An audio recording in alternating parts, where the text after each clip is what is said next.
Sawete. Now that you have all of the perfect system tense endings written on your chart, let's take a look at how we are actually going to write these verbs into Latin. We begin with the first step, which is to find the base of the third principal part, and then we progress to the second step, which is simply to add the ending, one of the endings that we have just written on our chart. To find the base of the third principal part, you want to make sure that you remove the final I from the third principal part. Let's take a look at a few examples.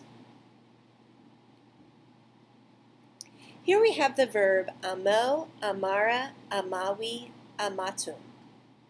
The third principal part is the third word of those four that are listed. Amawi. Therefore, the base of the third principal part will simply be amav. Here is the verb terao, terera, terui, teratum. Can you say to yourself what you think the base of the third principal part will be? If you said teru, you are correct. Now let's look at the verb mito, mitera, misi, misum. What is the base of its third principal part? Did you say mis? Then you are correct. I want to go back and talk about the verb mito, mitera, misi, misum quickly. This is the verb to send. And this is the first verb where we see that the third principal part looks somewhat different from the first and second principal part. In the first and second principal part, this verb starts with MIT or MITT, but in the third principal part, it starts with MIS, mis. Here's the difficulty. When you are reading a Latin sentence and you encounter the verb send in the perfect, pluperfect, or future perfect tense, it's going to start with the letters M-I-S, mis. Well, when you look on the vocabulary list to find that verb, you're not going to find it because the verb starts with M-I-T on the vocabulary list. What does this mean for you? A couple of things. You want to be super Latin student? You're going to know all of the principal parts of every verb that you ever encounter. I didn't start out as a super Latin student.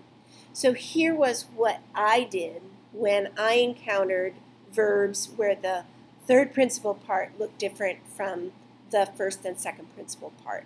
Equipped with that information, I would go into a vocabulary list or a dictionary and start looking at every word that started with MI.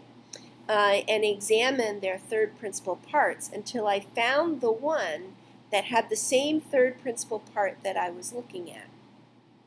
It takes longer, but some might argue it doesn't take as long to do that as it does to memorize all the principal parts of a verb. As I've grown in my life as a teacher, I've become more of a super Latin student simply through sheer repetition and exposure to the vocabulary, and that will happen to you also.